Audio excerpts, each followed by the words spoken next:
I wonder, the Western model about dopamine receptors and psychosis and bad dreams, if someone who has a history of nightmares, as I do, if such a person would predictably have a bum trip and go into a nightmarish situation on ayahuasca because of certain habits of mind, shall we say, unresolved trauma erupting into bad dreams, and if that's predictive of a bad time on ayahuasca. Eu acho que eu posso sugerir uma coisa. Você pode fazer uma pergunta para algumas, depois responde, senão tem algumas que quer perguntar, não dá para responder. Então.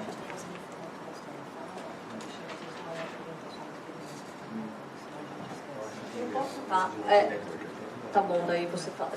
So my experience, and I think I spoke about this in the group a little bit, is that having 10 years of work with ayahuasca, and I'd say that's nothing in the universe of ayahuasca. 10 years is like scraping the surface. I learned there is no bad trip. I learned there is no bad experiences. There's no hell. I learned that the hell is a construction of the mind, and how you choose and how you are able to navigate and relate to that experience. And every experience that comes to you is related to the moment that you're living and the teachings that you need to receive. So many people will be surprised when they come into a ceremony and they have a theoretically horrid experience, which I don't consider a horrid experience, but the ability to go into, for instance, their shadow aspects. And the next ceremony, a person will come in and have an absolutely beautiful, and then again, good and bad is part of this dichotomy of our language. I don't think our language is profound enough to be able to really grasp the experience of the universe with ayahuasca. So we separate, we're using to separate things, so light and dark, good and bad. And really what is brought to you basically is what the plant identifies is the material that you need to work with, and is related to either the living experiences that you've had or that you've cultivated, or the emotions that you've cultivated in your life and the relationships that you've cultivated, or in my case, from my understanding, in your past lives too. So she's opening ancestral memory and bringing us back to heal the wound by accessing fragments of this stuff that is connected to our body in this magnetic field. That's my understanding and my belief. I would just like to add, you asked that if I have previous experience with nightmares and I have PTSD, is it predictive of having a bad ayahuasca journey? Well, the answer would be yes and no.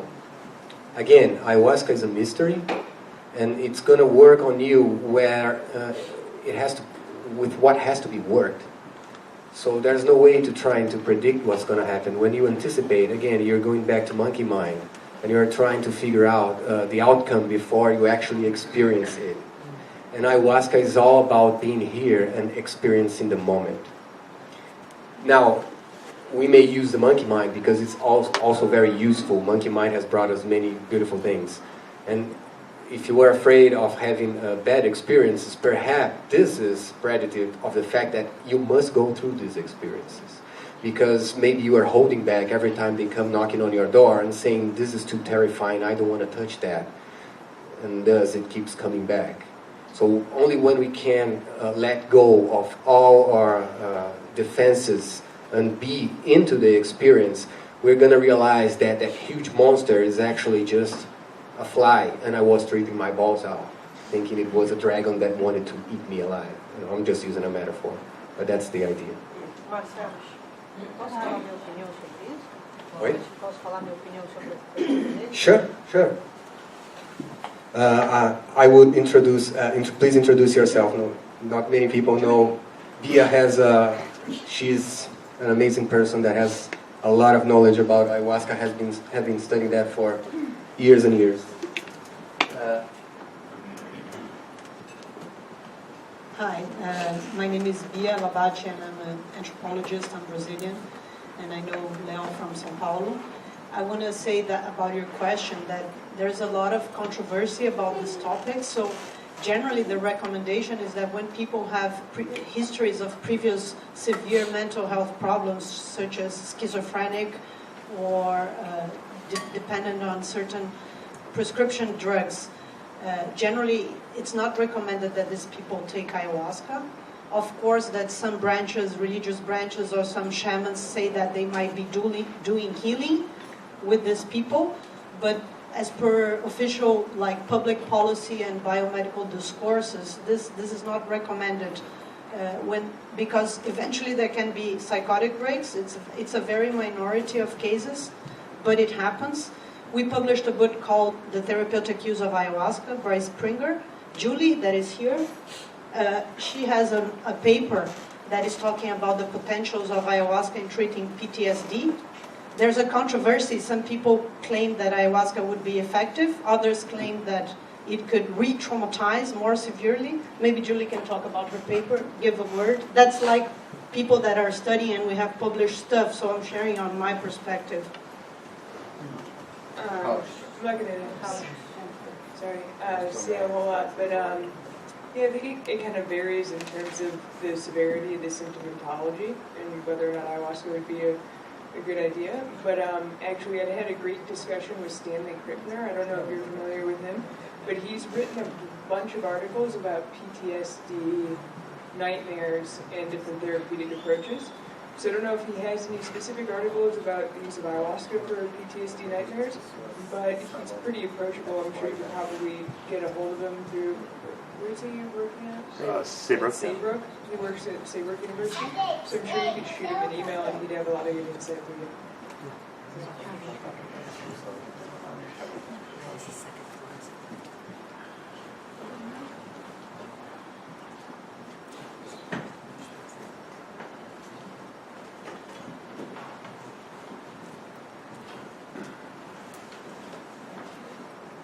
I had a question, but also I was going to say that what you're talking before about salvation, people hoping for Jesus Christ or the Pleiadians or the galactic alignment of 2012 to come and help us and save us, reminded me of the lyric from Bob Marley when he says, most people think great gods will come from the sky and take away all our problems and make everyone feel high. But if you know what life is worth, you will look for yours on earth. And now you see the light, you gotta stand up for your right.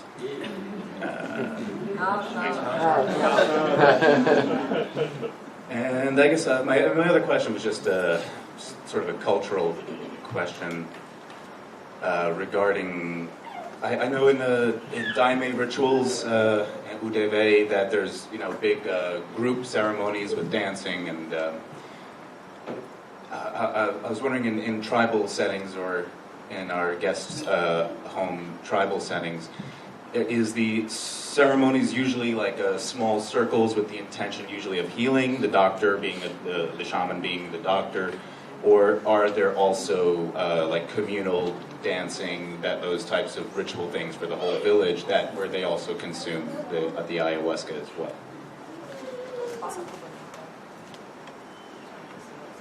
Just adding to your first comment, I totally agree with you. My point is not that we don't have to use our imaginations. It's very important that we do so. The problem is how we interpret those ideas, and we usually take them literally. So we're looking for something physical. And when we're talking about 2012, the apocalypse and everything, it is happening. But it's happening inside of each one of us. We are all going through this process of death and rebirth. And we are now facing the most difficult part of this process. We're going to what Stan Grof would call maybe BPM 2 or 3, when we are, when the uterus is closing down on us and there's no exit and we feel panic. So I think that imagination actually is all that we have. And we have to pay more attention to fiction, science fiction, comic books, fantasy stories, because they are actually telling us more truth than the news or some scholarly research papers. I mean, I'm a master's student here, so I also use my monkey mind. But we have to learn how to balance these forces. So as for your second question, the answer is yes, but I'll let Bané.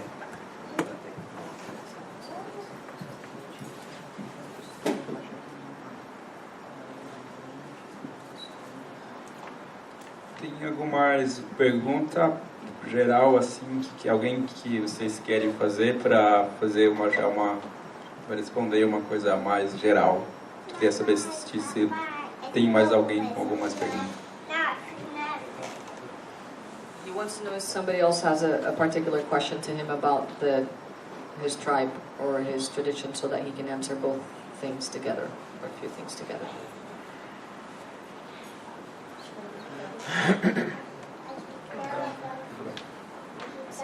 Maybe it's not totally related, but I'm curious about the headdress. Is that okay? Yes, I'm curious about the headdress, and if you receive that after you've done your major journey in the jungle, and if somebody special makes that for you, and also since you have two sides to it, if there's a reason for wearing the blue on the outside or turning it the other way. That's my question.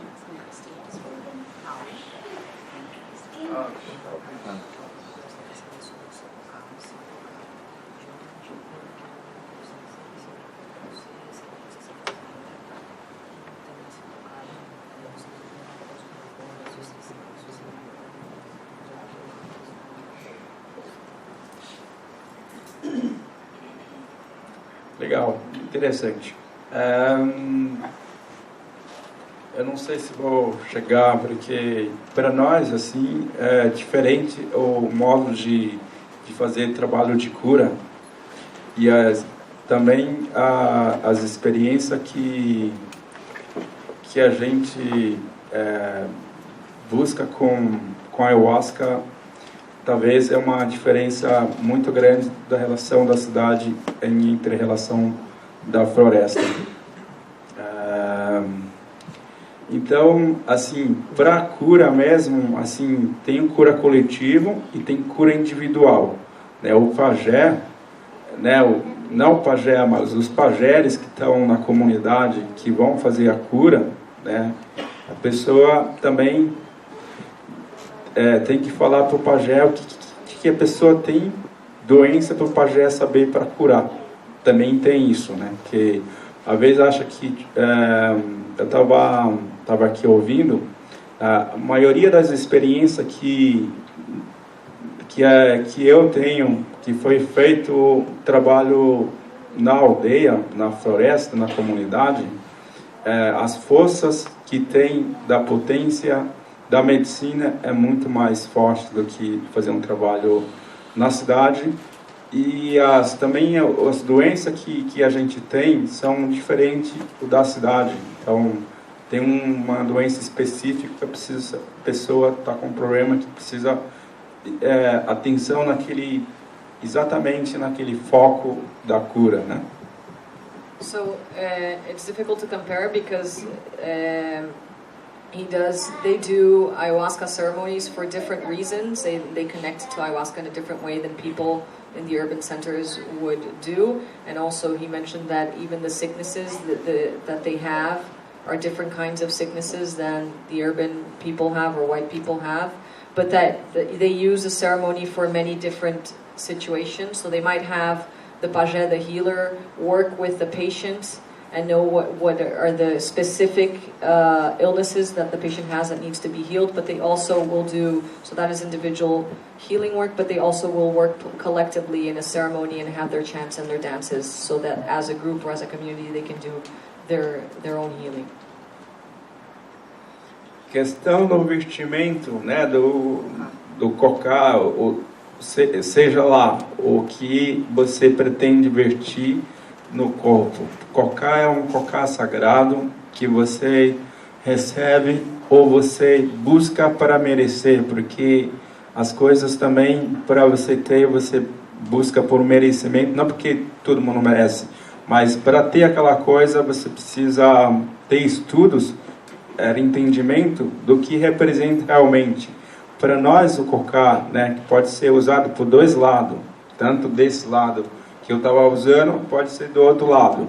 Eu particularmente eu uso dos dois lados, mas os outros falam que só usa desse lado na cerimônia, usa desse lado para a festa tradicional. Eu acho que o cocara é uma ferramenta importante também, mas tem que ter uma relação também para poder ver esses dois lados, né? Porque quando você põe na cabeça, você já é uma pessoa que tem uma relação, né, de conexão, enquanto o cocá mais pequeno, você precisa, quem tem cocá, não é porque tem cocá, mas tem gente que hoje, compra, fácil de comprar cocá e verte e acha que, simplesmente usar o cocá e é assim. Para nós, né, sentido das coisas são um pouco diferentes. So we have a different relationship and a different way of constructing meaning with our healing elements. So in the case of the headdress, the cocar, it's not about buying a cocar, or how he's mentioning that a lot of people just buy the cocar. You have to cultivate a relationship with the cocar, because the cocar is a sacred tool that connects you to the spirit and to your healing work. So it's something that you need to be worthy of to receive. And there's many different sizes of cocar, and usually the larger the size, usually the larger the graduation or the work of the person. And he mentioned that you can wear cocar in one side or the other. Some people mentioned that they'll use one of the sides for ceremony purpose, and then the other side for other kinds of festivities or celebrations as well, not necessarily ceremonial healing.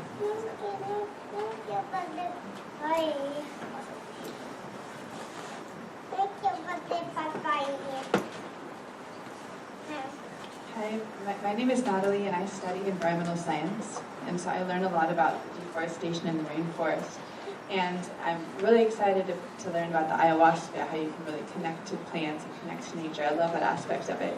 So I'm curious how your tribe has been affected by deforestation, or if it has, and also how experiences with ayahuasca might change as, our connection with nature changes and we are hurting it in such a deep way.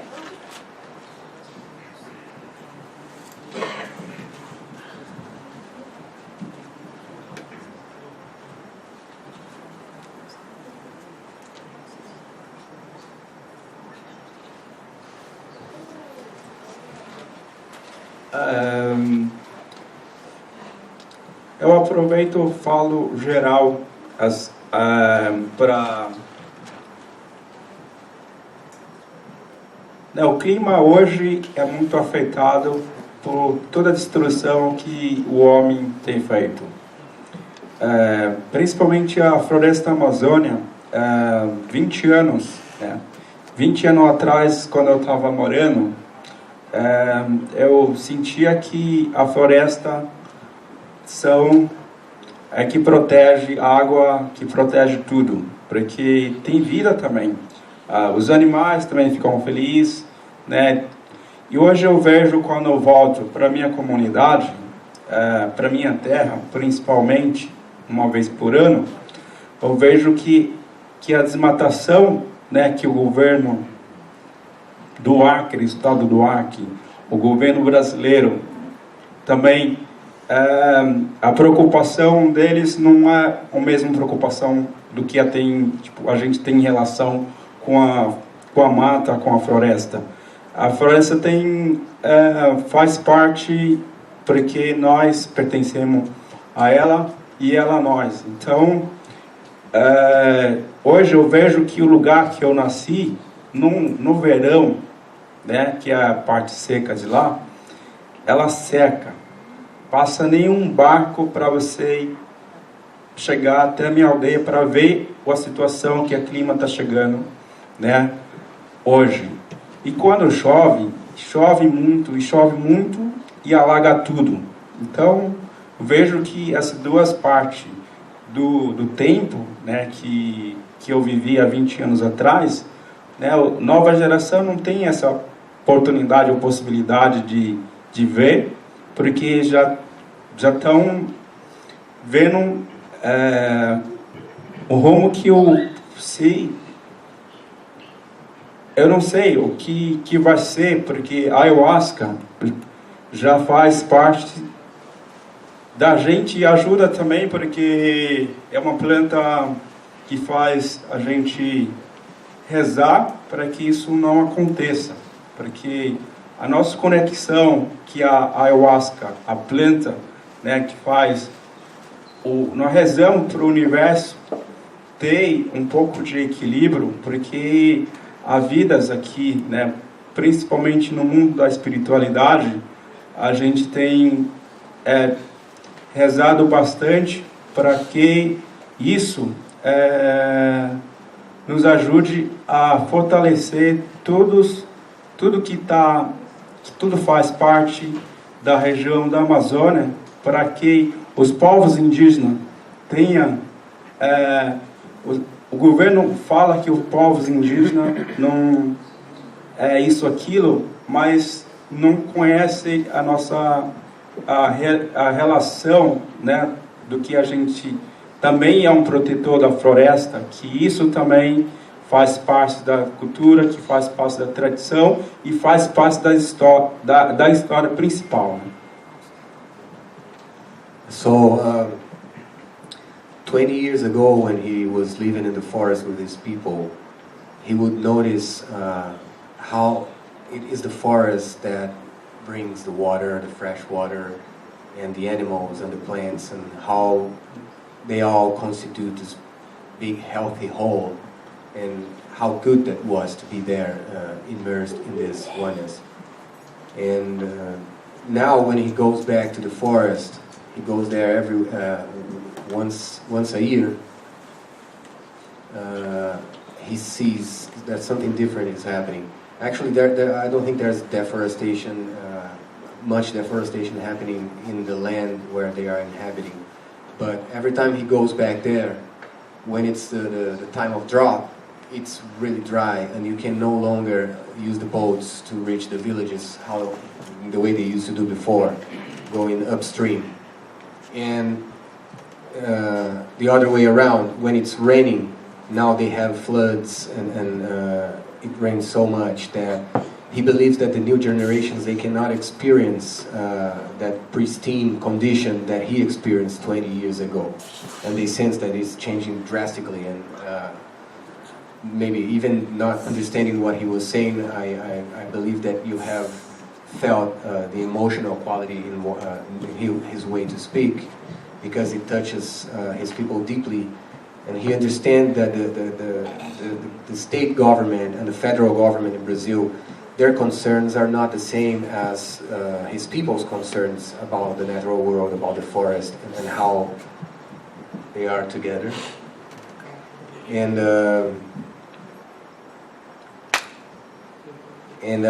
also ayahuasca, that they are using it and praying a lot for that this situation is somehow changed. And it's really interesting to notice this resurgence of ayahuasca, that it has been becoming popular right now in this moment, in very critical moments. So it almost seems like it's some kind of antidote to what's happening. So, yeah. Sure. I just want to add something to understand better who Leopardo is he's the son of Siaka Shinawa, and Siaka Shinawa, one of his main deeds was to actually demarcate Kashinawa land in Acre. So that's part of the same process of deforestation or just invasion of their land by Brazilian society. So this is like the main contribution of his father, and that's why he's an important leadership that has traveled the world, gained international support, made films, and established indigenous territory in Acre, in a pioneer movement that contagiated many other indigenous people that are also fighting for land recognition. Falando do seu pai, ajudou a marcar as pedras no Acre, que isso era importante dentro do contexto dos grupos indígenas. Legal. And also when you go there, and I've been there, and I went to his father's land, and we see lots of pastures, and there's cattle farms are taken all over the state. You have to travel a lot until you can see forests, and even if you are upstream, deep down in the forest, there are still cattle ranches. How do you call that? Cattle ranches, yeah. So even if it's not an industrial reason for deforestation as what is happening in Belo Monte, if you guys Google Belo Monte, it's a dam that is being built deep in the heart of the Amazon, the Xingu people. And for all of you that have watched the film Avatar, that's what's really happening there. The film is a real story.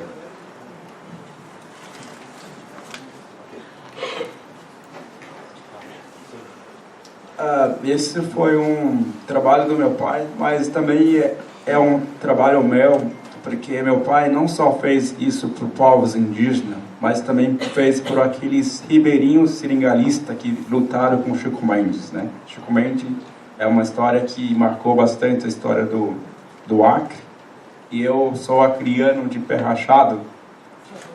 Eu falo isso porque a nossa terra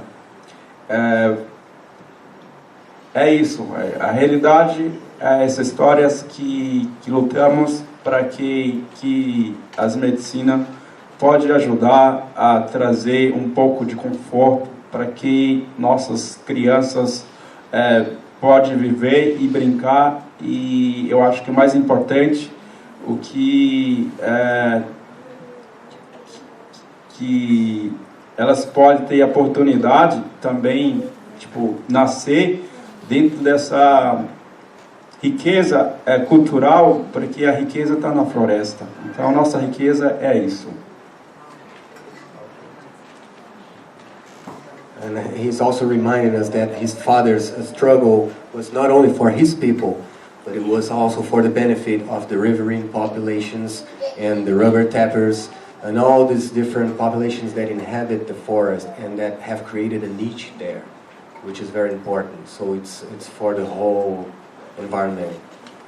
And I don't know how many of you heard of Chico Mendes. He was a very important activist for, I don't think I can explain the importance of Chico Mendes right now, but he was killed, he was shot to death, and he was a political leader of resistance in the region.